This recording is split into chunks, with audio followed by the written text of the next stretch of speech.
इटिभी lottery 2027 को लागि आज एउटा नयाँ न्युज आएको छ। हामीले केही हप्ता अगाडि इटिभी लटरी 2027 किन ढिलाइ भइरहेको छ भन्ने बारेमा चर्चा गरेका थियौं। इटिभी लटरी किन ढिलाइ भयो त? हामीले दुईटा रिजन बताएका थियौं। पहिलो थियो पेमेन्ट इन्टिग्रेसन अनि अर्को रिजन भनेको युएस गभर्नमेन्ट शटडाउन भएको थियो।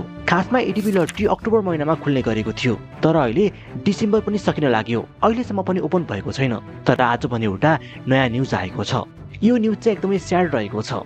यो पूरै तरिकाले बन्द भने भएको छैन, तर यसलाई स्थगित गरिएको छ। कहिलेसम्म स्थगित गरिएको छ भनेर भनिएको छैन, तर एउटा ठूलो घटनाको कारणले गर्दाखेरि इटिभी लटरी प्रोग्राम नै स्थगित भएको छ। खासमा के घटना भएको थियो त?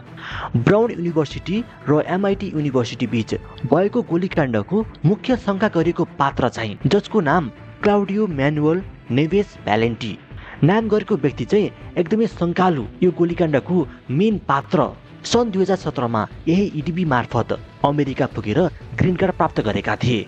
अब शंकालु व्यक्ति नै यही इटिभी मार्फत ग्रीन कार्ड प्राप्त गरी अमेरिका बसेको कारणले गर्दाखेरि DHS डिपार्टमेन्ट अफ होमल्यान्ड सिक्युरिटीले के भनेका छन् भने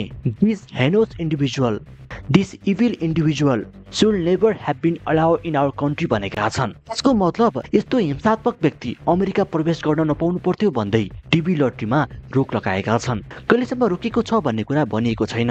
यसमा रोक लगाएको हो या त सधैँभरिको लागि बन्द गरिएको हो केही स्पष्ट भने भनिएको छैन, तर अहिलेको लागि भने स्थगित गरिएको छ।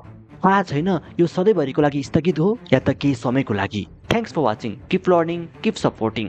खाइते मनले भन्यो हार्नु त भाग्य होइन, पसिनाको धारा भन्छ उज्यालो टाढा होइन। सङ्घर्षका पाइलाले गन्तव्य छोएको छ, 2 वर्षको यात्रा भविष्य खोलेको छ।